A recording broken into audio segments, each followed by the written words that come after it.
जय श्री कृष्ण। शास्त्रों में वर्णन है कि अश्विन मास के शुक्ल पक्ष की एकादशी को पढ़ने वाली पापाकुंसा एकादशी का महात्म्य अत्यंत महान है। पद्म पुराण में स्वयं भगवान श्री कृष्ण ने युधिष्ठिर महाराज को इसकी महिमा सुनाई थी। भगवान श्री कृष्ण ने कहा, हे राजन, पापाकुंसा एकादशी का व्रत करने वाला मनुष्य सभी पापों से मुक्त होकर अंत में मेरे परम धाम को प्राप्त करता है।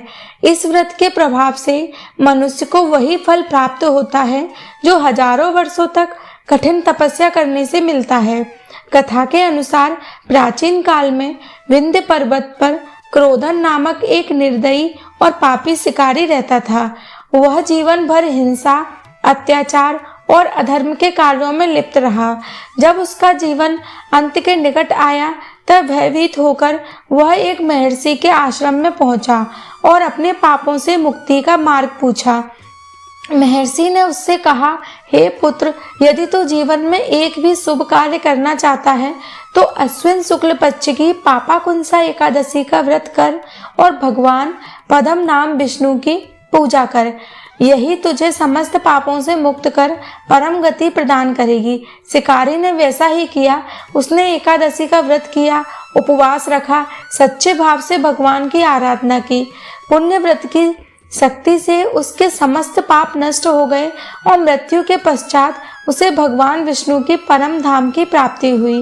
भगवान युधिष्ठिर ने कहा, जो इस एकादशी का पालन करता है वह न केवल अपने पापों से मुक्त होता है बल्कि उसके कुल में जितने भी पापी जीव होते हैं वे भी उद्धार को प्राप्त होते हैं।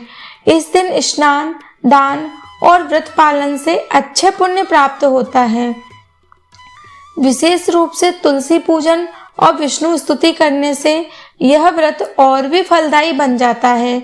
इस प्रकार पापाकुंसा एकादशी की कथा बताती है कि चाहे मनुष्य कितना भी पापी क्यों न हो, यदि वो श्रद्धा और भक्ति के साथ इस व्रत का पालन करता है तो उसे न केवल पापों से मुक्ति मिलती है बल्कि भगवान श्री हरि की शरण भी प्राप्त होती है। प्रातःकाल ब्रह्म मुहूर्त में उठकर स्नान करें और स्वच्छ वस्त्र धारण करें। घर के पवित्र स्थान पर भगवान विष्णु की मूर्ति स्थापित करें और उनकी धूप, दीप, नैवेद्य, पुष्प से पूजा करें। दिन भर उपवास रखें और भगवान के मंत्र का जाप करें। संध्या काल में दीपदान करें। इस व्रत का पारण द्वादशी तिथि को यानी 4 अक्टूबर 2025 को होगा। एकादशी 3 अक्टूबर 2025 को मनाई जाएगी।